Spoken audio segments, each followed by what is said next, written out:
أعوذ بالله السميع العليم من الشيطان الرجيم بسم الله الرحمن الرحيم إن الحمد لله نحمده ونستعينه ونستهديه ونتوكل عليه ونتوب إليه ونعوذ بالله من شرور أنفسنا ومن سيئات أعمالنا اللهم صل على سيدنا محمد وآل محمد ورحم محمد وآل محمد كما صليت ورحمت وباركت على إبراهيم وعلى آل إبراهيم في العالمين إنك حميد مجيد.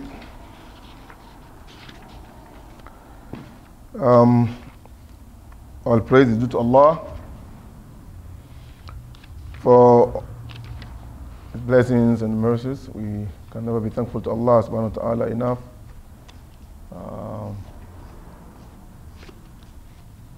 I would like to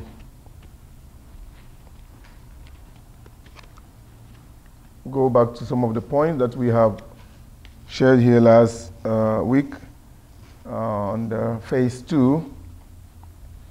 Which is da'wah being or remaining secret, but then the organization and the planning continues to be conducted and the da'wah become public. Popular turn public, whereas the organization and planning remain secret. There are some points that must be mentioned. We cannot move on to the next phase, which is phase 3. That is the Qiyam ad-Dawla, the states of Islam being in existence, or the existence of the Islamic State. That is a very important phase, but then we have to cover some of the points. I think there are several that we could not cover last week, inshallah, so we will try to cover them all, even if we have to start about the state, the existence of Islamic states, the beginning of the Islamic state tomorrow, inshallah. And we'll be able to cover that the way that we can all be satisfied. Last week we talked about a couple of important points. And among those points are the 4th and 5th year of Nubuwah. The 4th and the 5th year of the Prophet ﷺ becoming prophet.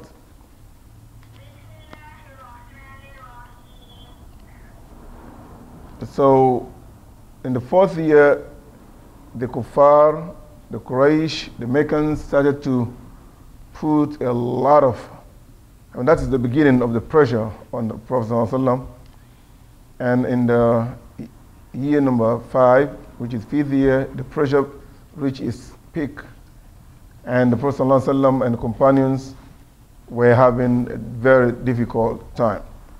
And it was at this point in time the companions turned to Prophet ﷺ looking for advice, guidance, and he asked them to wait until Allah decide on that. So later on he advised them to migrate to Abyssinia, to Habasha, Ethiopia today, and that is a station that we really have to talk about and negotiate about the experience of Muslims in Habasha.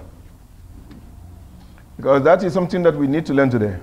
That is something Muslims in all struggles need to learn and need to benefit from the experience of the Muslims in Al-Habasha.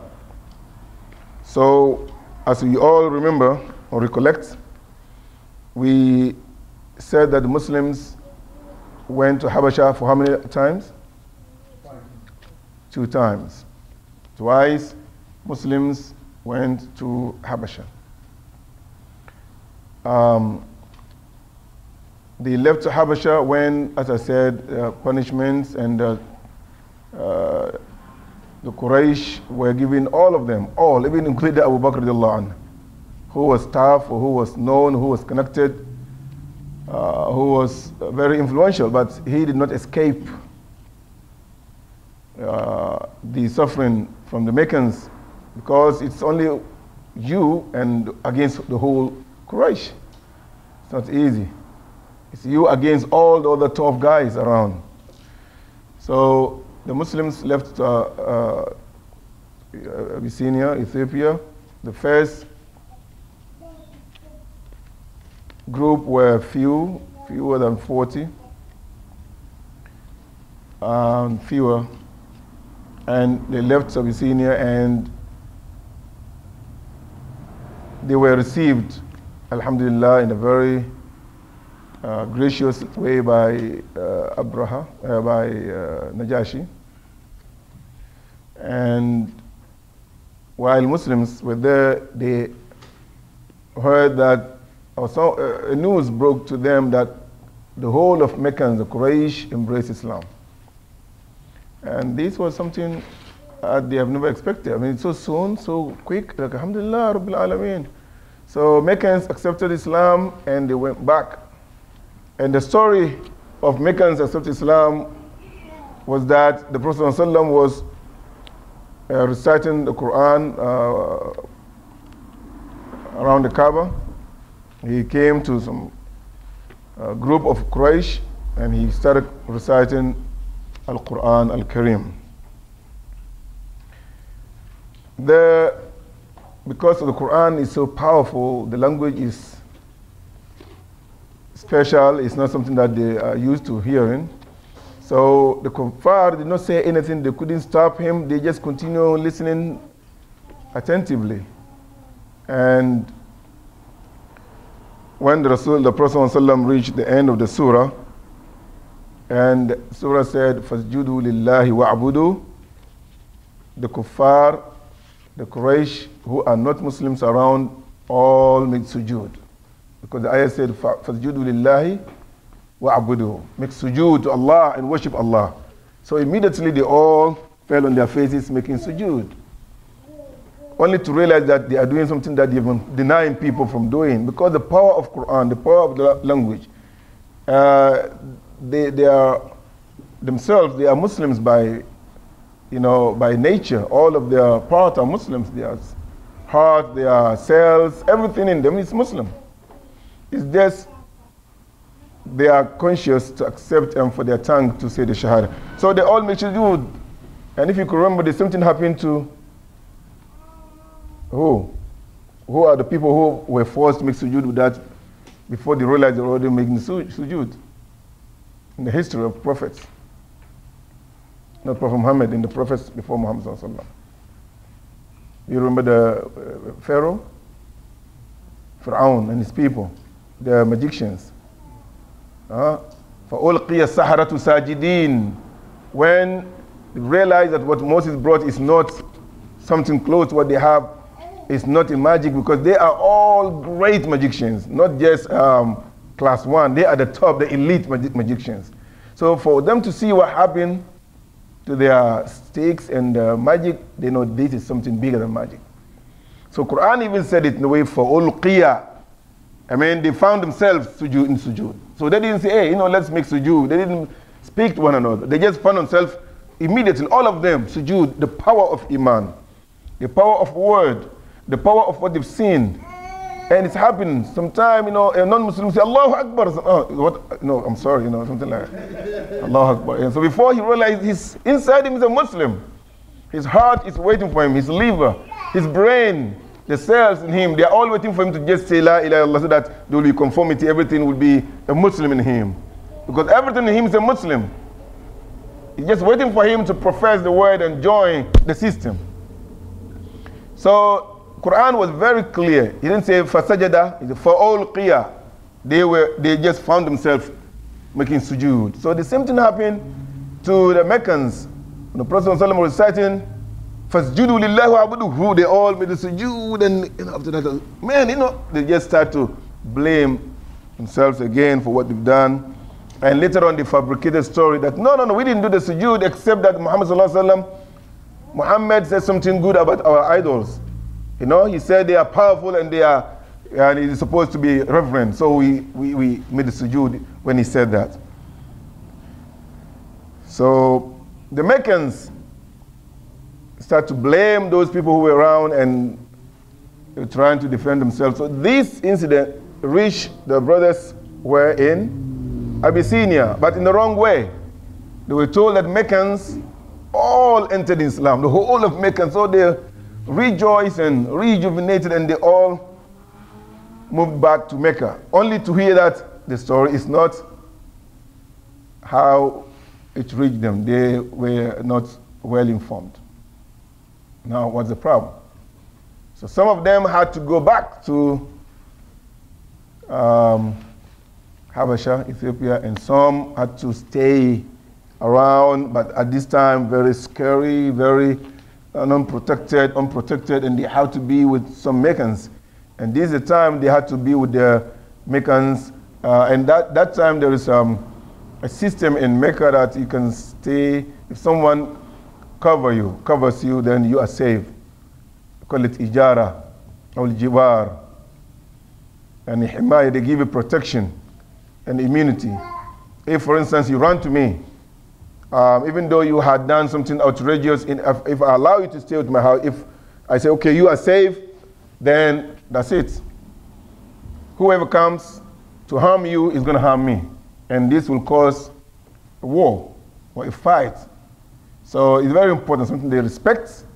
So mostly those who give this ijara and juwar are people of elite, who are well known, who are powerful, who are connected, who have influence. So these Meccans, the Muslims had to what? Had, seek juwar and protection from the Meccans. And so some of them were protected and some had to return back to Ethiopia for protection. Is it called jiwar?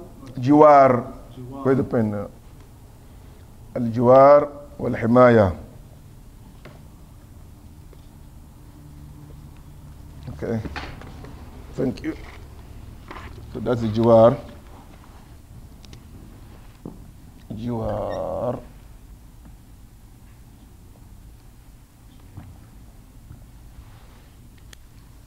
From jar, jar? Jar in Arabic is a neighbor. Neighbor. So it's neighborhood alliance if you want. Neighborhood alliance or sanctuary if you want. They'll give you immunity, protection, and no one can harm you.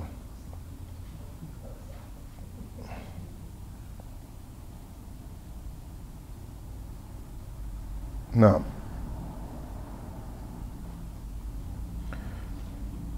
so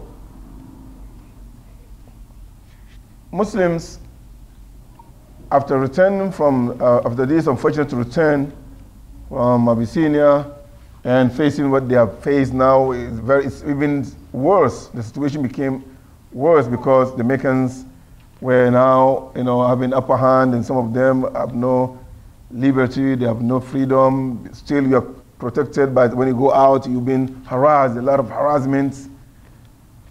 So the Prophet ﷺ again instructed them to go to back to Abyssinia. So apart from those who returned immediately, now the Prophet ﷺ permitted a large number to go back, and this is when the largest number ever live in Mecca. That's why there were about 83 men, strong men, and about 19 women. And maybe some said 18, 19. That's the figure. Now, Meccans, the Quraysh,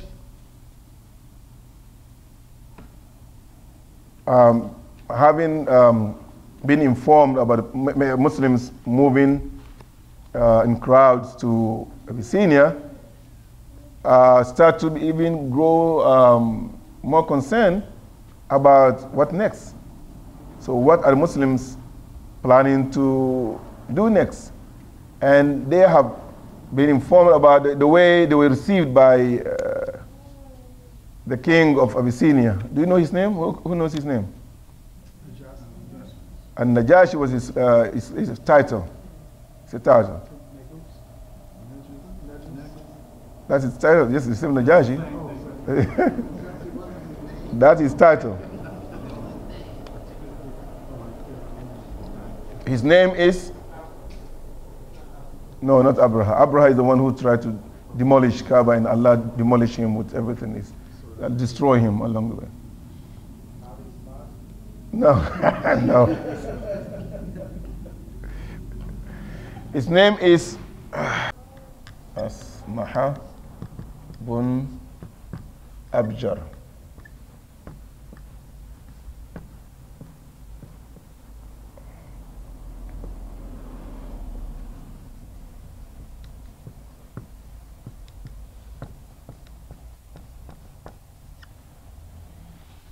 Ashama.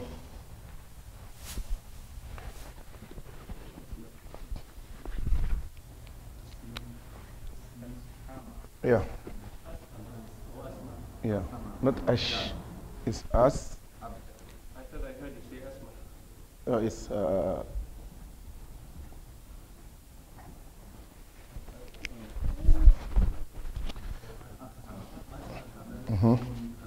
No. So without the dash, it will be Ash. Ashama bin Abjar. That is the name of An-Najashi. Ashama.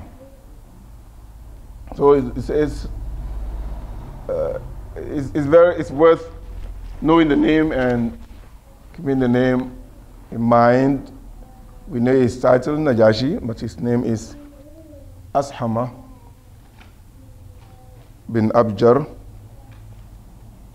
and he is the king of Abyssinia, who really gave Muslims a safe haven, give Muslims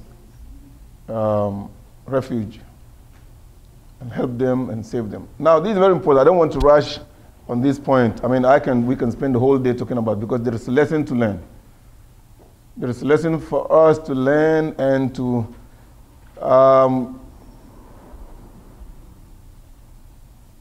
benefit from his experience with Muslims. Muslims' experience is a lot to learn. That's why I really want to speak with you on this. No, so Muslims arrived there, the second group, and Kuffar, Quraysh were growing concern about, there's growing concern about Muslims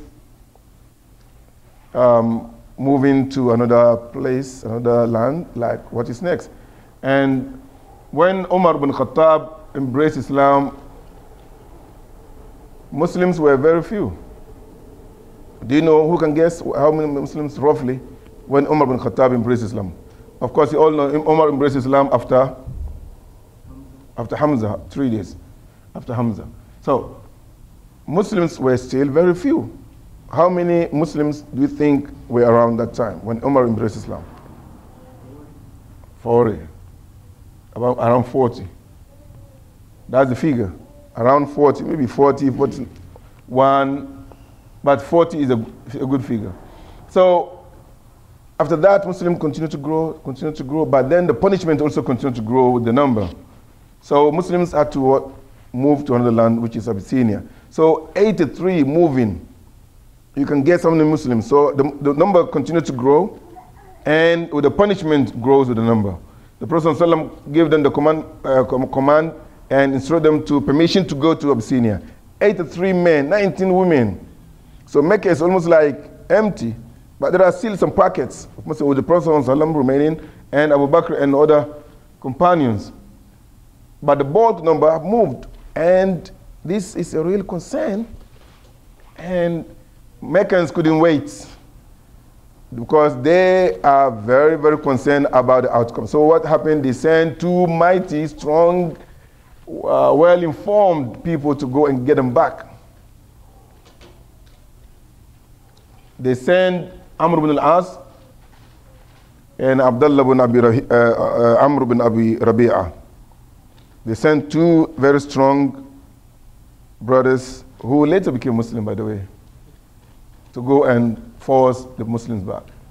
So what happened? Who can tell me what happened when they went to?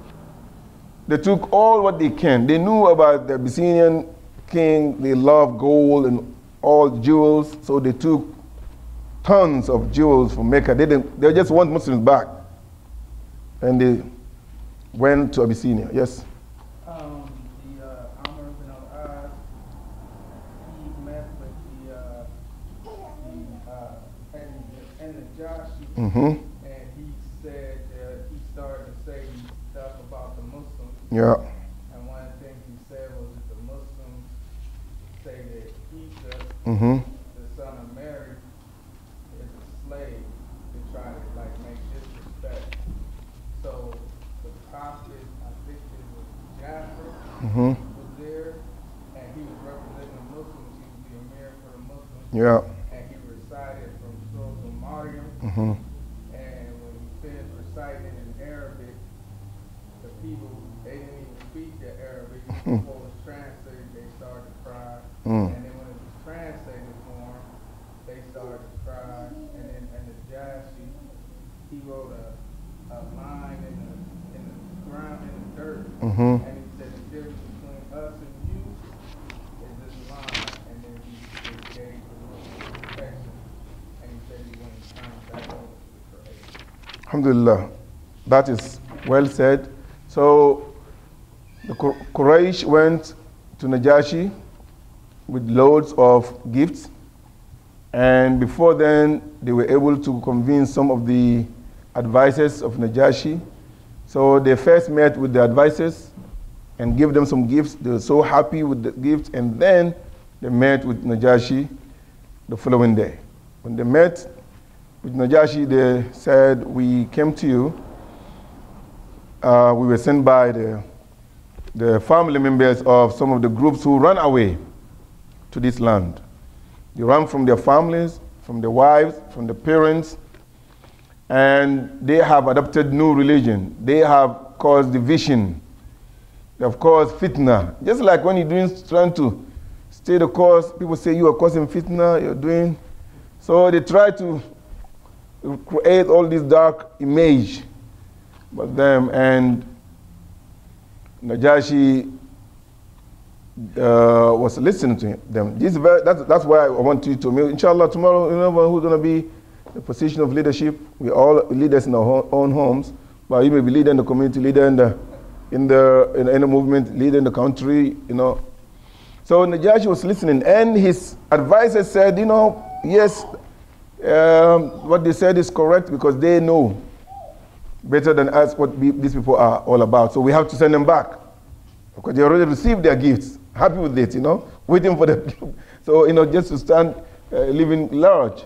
So Najashi said, no, I can't decide without first listening to these people. I can't decide. I can't just listen to one side and decide to send Muslims back. They came to us and we allowed them to stay here. We have given them our word. This is not a Muslim. We gave them our word and we have to respect it. So he called upon the Muslims that he wanted to meet with them, and Muslims had to meet and conference with each other and say, what are we going to say? And they say, you know what? We just have to say the truth, come what may.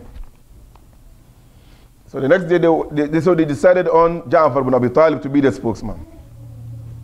So we went to Najashi, and he said, what is it that I heard about you? You broke your community apart, you caused fitna, you brought another deen. What is that, you guys? What is behind you? And Ja'far said, we are people who were worshipping idols. I mean, we have no any values, great values. We do all evil that you can ever think about. And Muhammad, peace upon him, came to us. Is someone we know, someone we trust, someone we can always rally behind. He never lied to us. He never deceived us. And we trusted him even before he became Muslim, before he became a prophet. And he brought us religion to worship Allah alone and to stop drinking alcohol, doing all the wrong things, but stay the course and be the best people we can do. To help the needy, to be there for all our brethren. So Najashi said, this is not something wrong. This is exactly what Isa alayhi salam brought. So I don't see there is any reason for these folks to be sent back. So this was a big blow to them. And look at the wiseness of this king. So they went back, the Meccans went back, spent the night defeated. But then Amr ibn al-As said that, you know what, I am going to go back the next day and tell the king that the Muslims are saying bad thing about Isa alayhi salam. So although his other companion tried to ask him to chill out and say, you know, we have, they are our brothers, they are our friends, they are, you know, although we have differences, but we don't know how to do it. I said, no. Amr ibn al-As was so insisting that he has to go. So the following day he went again and said, I have something to add to that story. He said, they are saying something very bad about Isa alayhi salam. Call upon them and let them see what they're saying about him. So the next day, Muslims again were invited, and again the spokesman spoke. The first time he read Surah Maryam, the king wanted to hear what they have. So he recited Surah Maryam until they were all full of tears. So the following day he asked them, what do you say about Isa alayhi salam? What is your understanding about Isa alayhi salam? And they said, we have been told, or we were told by the Prophet Muhammad sallallahu alaihi wasallam, that he is Abdullah wa Rasulih. He's a slave of Allah. He's a servant of Allah and the messenger of Allah. And he is the word of Allah, which Allah subhanahu wa ta'ala trusted to Maryam radiallahu anha. And he is the ruh, the spirit of Allah subhanahu wa ta'ala. And he is the son of the Virgin Mary. That is our belief. And Najashi again turned to the people. He said, look, Isa did not say anything wrong, anything different at all from what these people have said. So he told the Muslims to go and stay in peace and no one can come close to them. So he gave them the security and the good glad tidings that no one will be able to harm them. So, and also ordered that all the gifts which were brought, the Meccans, be given back to them, and asked them to disappear from his face the very next minute. So this is how Meccans failed. So going back to Mecca, with all this failure, with all these results, they decided to be more hard and harm on the Prophet ﷺ, and they tried to all ways to even harm him and harm the companions. So now, my question here is for you. I want you to think about it. What do you think we learned from this situation? And why it did that? By the way, before the Muslims, before the Meccans returned or depart from Abyssinia, Najashi already took Shahada. He already took Islam. He already became Muslim. But he didn't come out clean. He didn't come out clear to announce it. He was hiding his Islam and supporting the believers in their struggle. He didn't come out, and he had a lot of problems, by the way. Even before the Meccans left, they were able to cause problem with one of the Africans to revolt against Najashi and to take power from him. And they knew that with Najashi supporting these people, there is no way they can defeat this group. And what happened is the guy they supported or they fueled came out and became, and of course, something like a revolution, wanted to topple Najashi, and a fight broke between the two sides. And Muslims were making dua, making prayer for Najashi to be victorious against the other person who was revolting or wanted to topple his regime. And alhamdulillah, and they were restless until the news came to them that Najashi had defeated the man. And before going to the war, listen, this is very important before you all, I hear your comment. Before going to the war, Najashi has prepared ships or ferries for Muslims waiting by the shore, by the port. Should he be defeated, Muslims run to the ferry and go back to Mecca. Because he knew that this fight, this trouble that is happening is all because of the protection he is giving to the Muslims.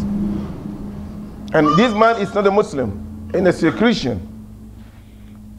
What do we learn from this. A Christian protecting Muslims and a Christian who allow Muslims to stay in peace, in harmony, who deny against all odds to send Muslims back, give them a safe haven in Abyssinia. What do you think we learn from this story from Muslims going 2 times to the place and for this protection they had from? I want to hear some comments from that.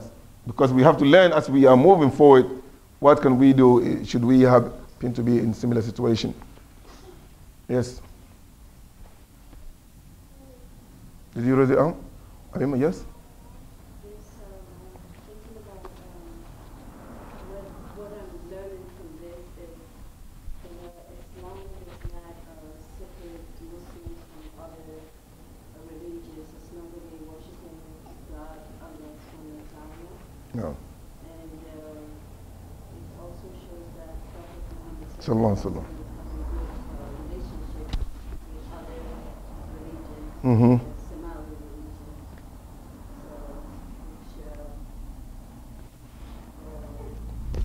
Yeah. Educate us how we can live in peace with other religions, So, especially in the times of, need, in terms of trouble.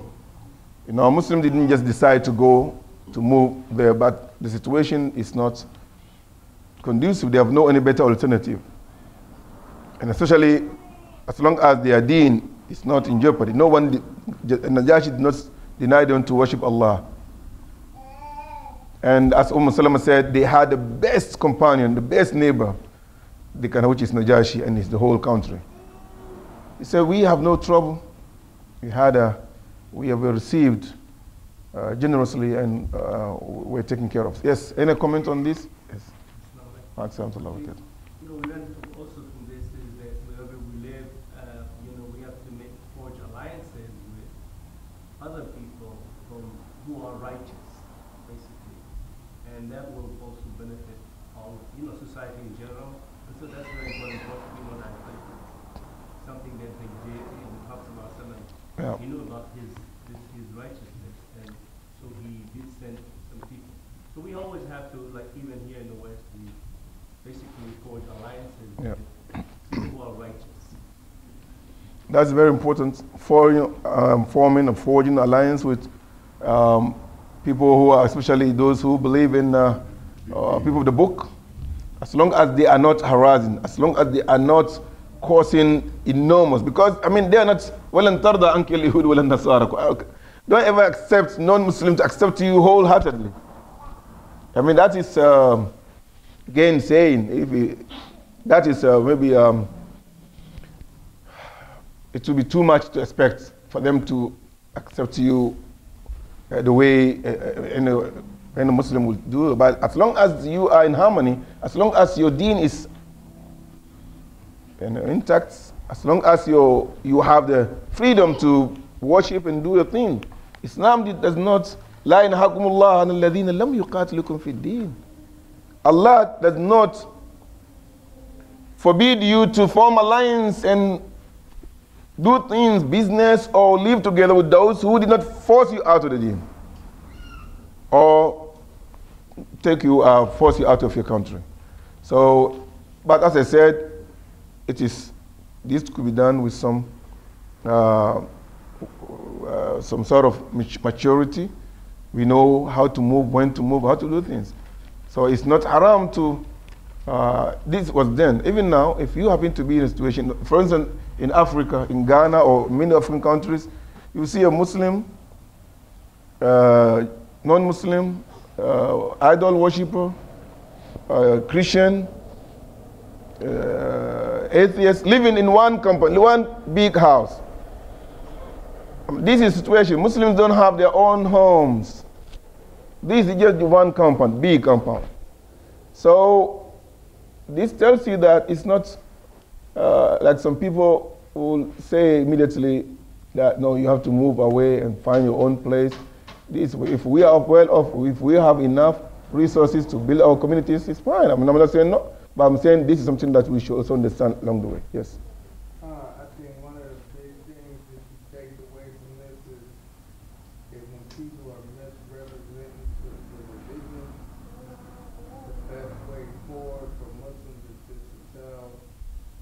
truth. Yep.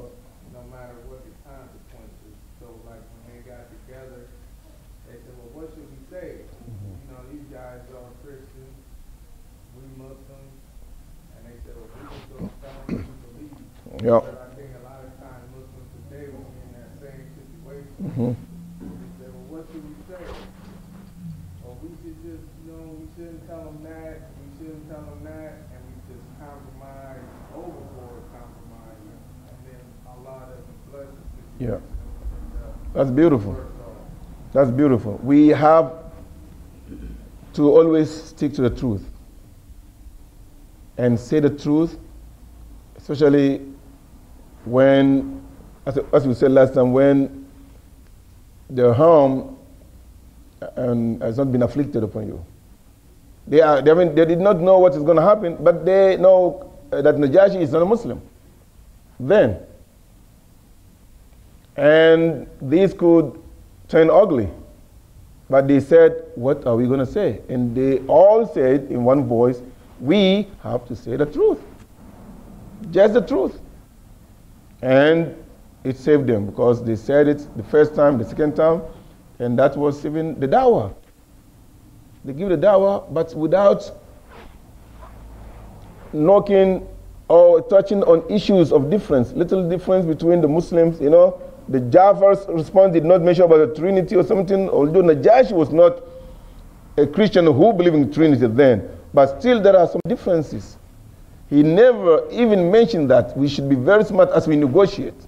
He mentioned the truth and was able to mention, first of all, he mentioned the vices of the Meccan community, the vice, the bad and wrong and ugly thing that is happening in Mecca. So when you talk to someone, what is Islam? Don't just jump talking to the person, I'm going sister, but let him know what Muslims were before. Some people saying about prophets or women were not having freedom because of the veil, or tell them how women were treated before Islam, before someone. I mean, don't just say, no, we don't be defensive. Tell them, look, this is how women were treated before Islam. And then tell him what Islam brought the woman and let him see the difference. So without letting the person know the status of women before Islam, who is being sold like a commodity, this is how women were sold and easily moved from one man to another and can be inherited like house or whatever property. Let them know. And Islam is the first religion to allow women a voice. When women came and gave Rasulullah bay'ah, that's its form of vote. When did women start to vote in America, where we consider to be the father of democracy in the world? When did women start to vote? When were women allowed even to be themselves? Islam gave women the right to vote. Islam gave women the right to own. Islam gave women the right to inherit. So this is how you bring things and don't start to defend. So Ja'far bin Abi Talib first brought a very clear idea about how to debate. He brought the vices of Jahiliyyah and then brought what Islam brought to them. And also brought to them what we as Muslims see, what we do now to people. So it's a very clear picture before and now what Muhammad brought us, and then how we behave, how better people we became. So they allow him, Najashi, to think and then speak the truth about the Prophet. So all of these together made a case very clear. I will come to you, but inshallah, let me take from the sister. Wa alaikum salam to Allah.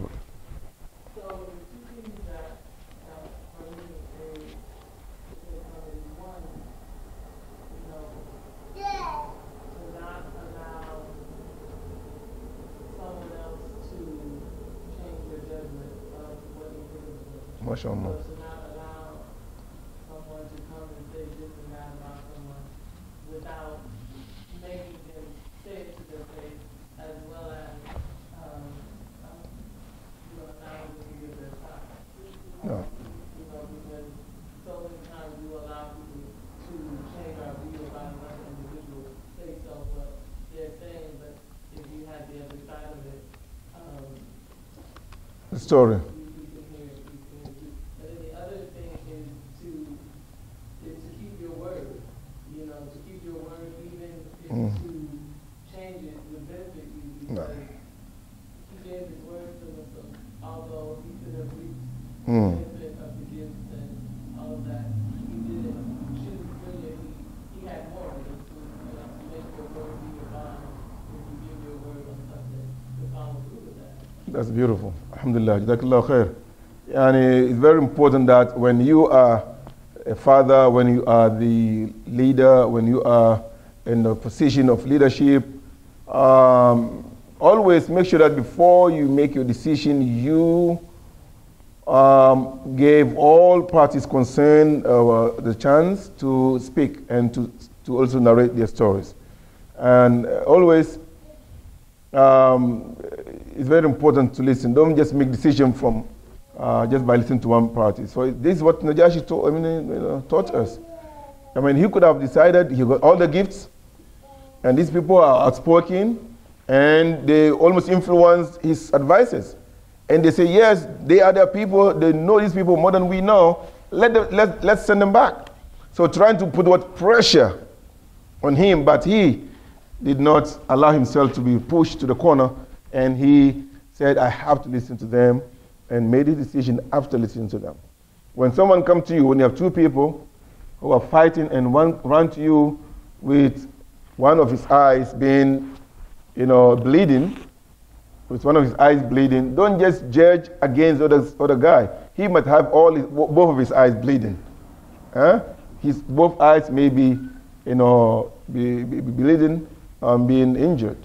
So because of one person come, oh my eye, the guy did something, don't judge, wait and see the other guy, whether he has his eyes all okay. He might have both eyes injured. So it's very important. This is something from Islam, and this is how we should be. Whether you are a father, whether you are a husband, between your two kids, this must be implemented. This should be something that we embrace in our lives and in our communities. Sometimes we just hear some story from one brother and then make decision, judgment. Oh, that is wrong. That guy is very rude, and before even listening to him. So this is something we learn from Najashi in this case. Yes, brother. My question is, it seems like the Muslim is the only one that can honestly say that Islam taught Islam. So if we don't never acknowledge that to people that say they want to follow Islam, are we really giving him the credit that we should by calling his message Christianity when it's really Islam? No, there's no problem calling it Christianity because it is Christianity. This is how, Masihiyya, from Masih, even Islam, Masihiyya, from Masih. But what did he preach? That is the case. Musa alayhi salam, all the prophets brought what? Islam. All the prophets, all from beginning of time. Their message was to preach and to profess that Allah is one. And that is at-tawheed. An i'budullaha ma lakum min ilahin ghayruh. All the prophets said to the people to worship Allah, and there is none but Allah. So that is Islam. And that is what they brought. But whatever name we give them, it's no problem. Masihiyya from Masih alayhi salam. And that is why Islam is the universal religion. It's not related to Muhammad. That's why some people in the early 20s, 40s, 30s, the early 40s, they say, to 60s, the Orientalists, when they write of Islam, Muslim, they call Muslims what? Mohammedans. This is not by mistake. It's not just by chance. No, it is something meant. They meant it. Mohammedans, so that we are followers of Muhammad, who are worshippers. So, okay, they are also Mohammedans. No. So it's wrong to say Mohammedans, but we are what? Muslims. We don't worship Muhammad. We don't worship Muhammad. So we are worshiping Allah through the instruction of Muhammad sallallahu alaihi wasallam. So that makes a lot of difference. But yes, we have to explain that all the prophets brought Islam, and when we say that Christians, they are not doing any harm, because that is how they are known to be. That is the Christ, Isa alayhi salam, and also whoever Allah sent only to his people. The Musa alayhi salam, Allah sent them to the Jews, the Isa alayhi salam, of course, the use of his time and other people around who are living at the time. And Muhammad to all people. And Ibrahim to the people of his time. So Allah said, it's only Muhammad that Allah said, black and white, yellow and green, Arabs, non-Arabs, this religion is yours. You should embrace the religion and consider it part of you. Now, I think someone is asking me. Oh, okay. I was just going to add on to what he was saying. Before they had the Unitarian Christians, so those were the ones that were just worshiping and believing in one God at that time. Yeah. Yep. Because they have different sects. Even up to date, I think some of the Christians today don't still believe that Jesus is God. They believe that is, but they are very few. You may not find them everywhere. I mean, this group, Jehovah's Witness, do they believe in that too? Jehovah, they believe in Trinity? Yeah, they believe in something. It's some form of church, but it's not too many Unitarian Christians. Yeah, but there are some Unitarian, by the way, yeah. But the thing is that, say, Islam and Islam did not label their doctrines Judaism or Christianity. And if the Muslims don't, in turn, how can I say, encourage people to research that, then it's like, what are we really trying to say? Because Islam, when he comes back, he's supposed to establish Islam for that day. Exactly. Okay, and if we're not telling them that, like, no, Muslims and what Islam taught is the same message. I think it's been taught. I think this is, I mean, we everywhere we're Muslims on the minbar. I think we saying that loud. Aren't we saying that? I mean, from my, I think we are really making the point that he's saying very clear and loud that what Isa alayhi salam brought is exactly what Prophet ﷺ brought, and that is Islam and nothing else. I mean, yeah, any comment on that? Yeah, comment is 2 points. Yeah, powerful. That we can all. So from there, you just move towards the issue of what? The one word that can label what he said, Ashura. Shura. They made Shura. That's very important. Shura with your wife before you do anything. Don't just be the man doing things your own way. Shura is very important. Discuss with your wife. Weigh your ideas and her ideas. Let's take seriously the shuras in our masjids. Involve many people and the sisters who are marginalized. We don't even take some time their decision, the running of things. It's good to learn from them. So shura is very important. If the shura is not just men or women, it's about the community. So the shura is one of these things that you're talking about. I mean, they conference together and say, you know what, so they meet together and then select one of them to be the leader and the speaker. And also what is also about the high sense of knowing who is who. It's very important in the community building. We also know who to choose for what. For them to choose Ja'far, it's not just random. They know that this guy is well informed and he can speak.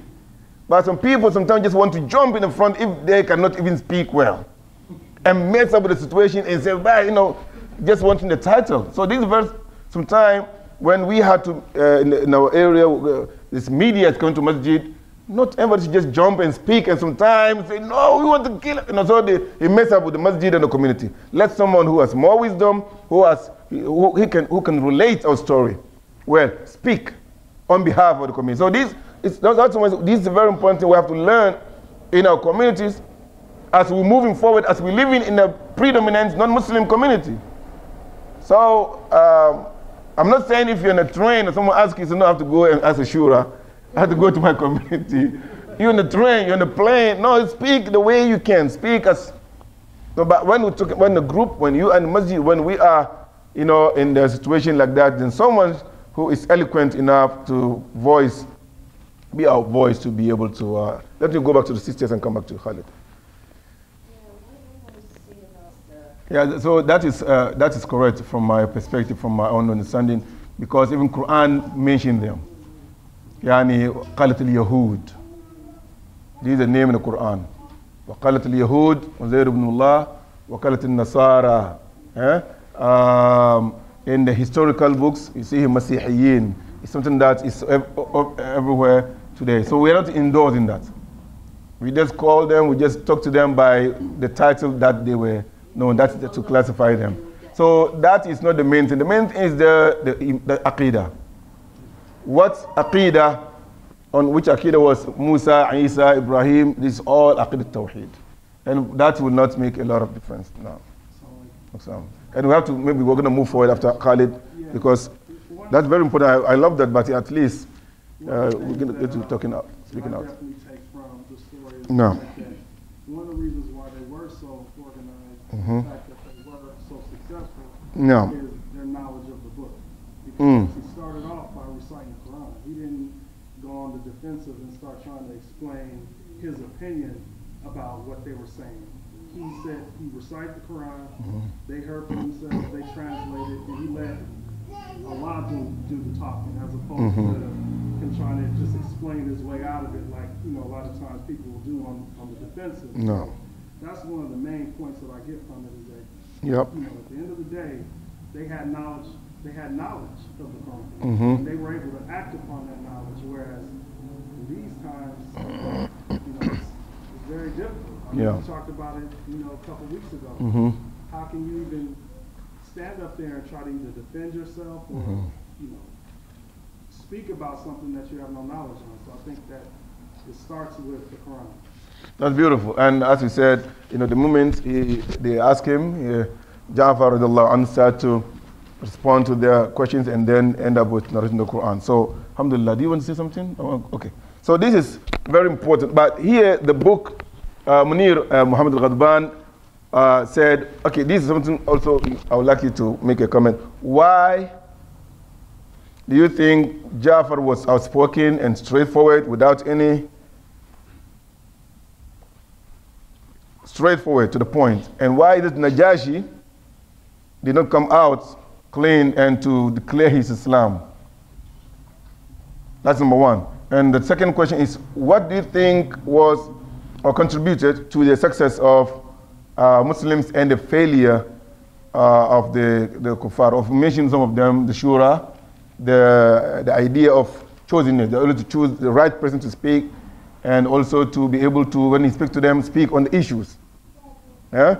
And be able to bring the picture about the vices plus their morals and what they believe in, how Islam is working for them today.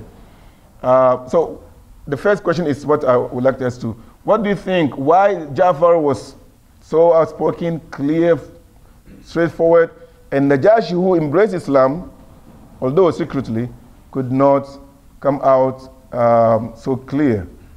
What do you think was the reason? Yes. Well, I think that because of who he was, he's the leader of a Christian nation. The same thing happened with Heraclius.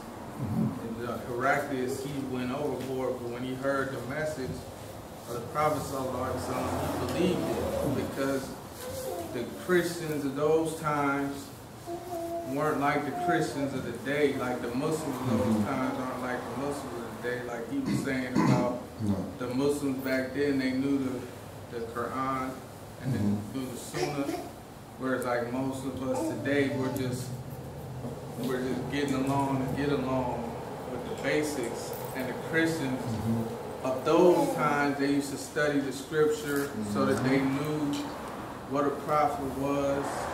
I think if you go to most Christians today and you be like, Isa's a prophet, they're going to be like, what's a prophet? You know what I'm saying? Don't you go to school to become a prophet? That's what pastor such and such did, you know what I'm saying? So because they had that knowledge, they were able to recognize the messengership of the Prophet ﷺ, but they were still under pressure because the people around them were all Christians, and so they wouldn't expect or wouldn't accept or wouldn't stand for a Muslim being their leader, so they couldn't come right out and say it. But so I think, and the difference with that was Ja'far, he was already Muslim, so he could just come out and say he was Muslim, and the fact that he came from Mecca, and Mecca was kind of like if you could go through being Muslim in Mecca, No. you could be Muslim anywhere, because that was kind of like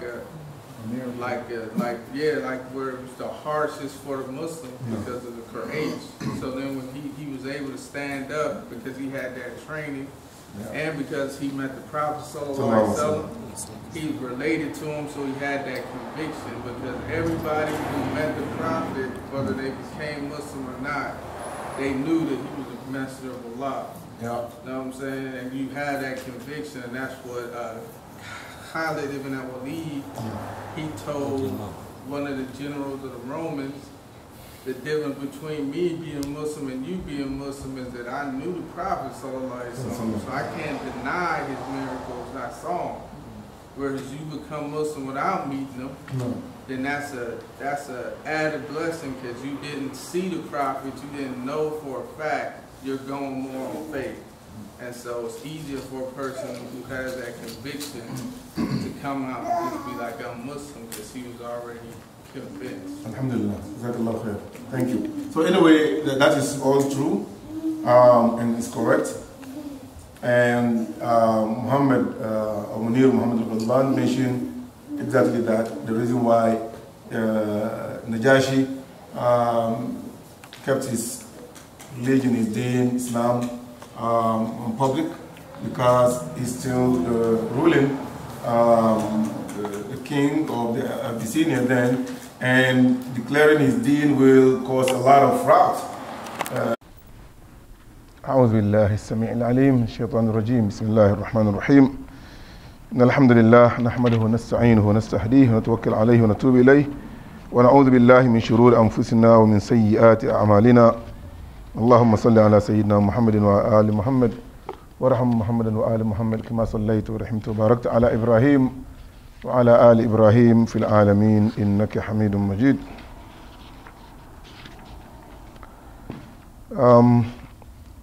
All praise is due to Allah for His blessings and mercies. We can never be thankful to Allah subhanahu wa ta'ala enough.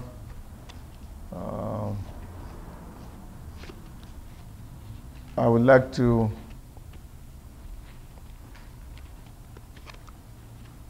go back to some of the points that we have shared here last week on the phase 2. Which is da'wah being or remaining secret, but then the organization and the planning continues to be conducted, and the da'wah become public, popular turn public, whereas the organization and planning remain secret. There are some points that must be mentioned. We cannot move on to the next phase, which is phase 3. That is the Qiyam ad-Dawla, the states of Islam being in existence, or the existence of the Islamic State. That is a very important phase. While Muslims were there, they heard that news broke to them that the whole of Mecca and the Quraysh embraced Islam. And this was something they have never expected. I mean, so soon, so quick, like, Alhamdulillah, Rabbil Alameen. So Meccans accepted Islam and they went back. And the story of Meccans accepting Islam was that the Prophet ﷺ was reciting the Quran around the Kaaba. He came to some group of Quraysh and he started reciting Al-Quran Al-Karim. Because the Quran is so powerful, the language is special. It's not something that they are used to hearing. So the kuffar did not say anything. They couldn't stop him. They just continue listening attentively. And when the Prophet ﷺ reached the end of the surah, and the surah said, "Fasjudu lillahi wa'budu," the kuffar, the Quraysh, who are not Muslims around, all made sujood. Because the ayah said, فَاسْجُدُوا لِلَّهِ وَعَبُدُوا. Make sujood to Allah and worship Allah. So immediately they all fell on their faces making sujood. Only to realize that they are doing something that they've been denying people from doing. Because the power of Quran, the power of the language, they are themselves, they are Muslims by nature. All of their parts are Muslims. Their heart, their cells, everything in them is Muslim. It's just they are conscious to accept and for their tongue to say the Shahada. That is a station that we really have to talk about and negotiate about the experience of Muslims in Habasha. Because that is something that we need to learn today. That is something Muslims in all our struggles need to learn and need to benefit from the experience of the Muslims in Al-Habasha. So, as we all remember or recollect, we said that the Muslims went to Habasha for how many times? 2 times. Twice, Muslims went to Habasha. They left Habasha when, as I said, punishments and the Quraysh were giving all of them, even including Abu Bakr radiallahu anhu, who was tough, who was known, who was connected, who was very influential, but he did not escape the suffering from the Meccans, because it's only you and against the whole Quraysh. It's not easy. It's you against all the other tough guys around. So the Muslims left Abyssinia, Ethiopia. The first group were fewer than 40, fewer, and they left Abyssinia, and they were received, alhamdulillah, in a very gracious way by Najashi. And so they all made sujood. And if you could remember, the same thing happened to who? Who are the people who were forced to make sujood with that before they realized they were already making sujood? In the history of prophets. Not Prophet Muhammad, in the prophets before Muhammad sallallahu alaihi wasallam. You remember the Pharaoh? Haroun and his people, the magicians. فَأُلْقِيَ السَّحَرَةُ سَاجِدِينَ. When they realized that what Moses brought is not something close to what they have, it's not in magic, because they are all great magicians, not just class 1. They are the top, the elite magicians. So for them to see what happened to their sticks and magic, they know this is something bigger than magic. So Quran even said it in the way for ulqiya. I mean, they found themselves in sujood. So they didn't say, hey, let's make sujood. They didn't speak to one another. They just found themselves immediately, all of them, sujood, the power of iman, the power of word, the power of what they've seen. And it's happening. Sometimes, a non-Muslim say, Allahu Akbar. What? No, I'm sorry, something like Allahu Akbar. And so before he realized inside him is a Muslim. His heart is waiting for him, his liver, his brain, the cells in him, they are all waiting for him to just say La ilaha illallah, so that there will be conformity, everything will be a Muslim in him. Because everything in him is a Muslim. He's just waiting for him to profess the word and join the system. So Quran was very clear. He didn't say fasajada, he said for all qiyah. They just found themselves making sujood. So the same thing happened to the Meccans.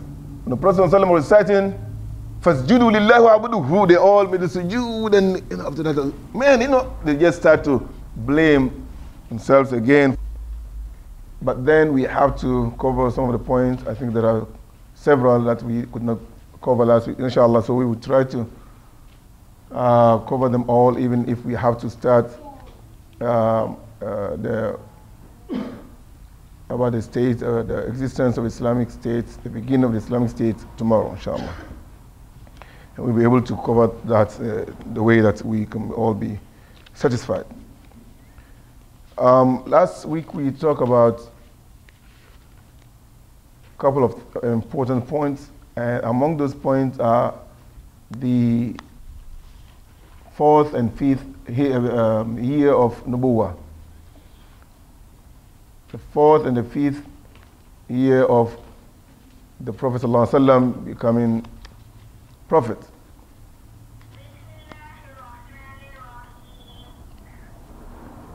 So, in the 4th year, the Kuffar, the Quraysh, the Meccans started to put a lot of, and that is the beginning of the pressure on the Prophet ﷺ. And in the year number 5, which is 5th year, the pressure reached its peak. And the Prophet ﷺ and the companions were having a very difficult time.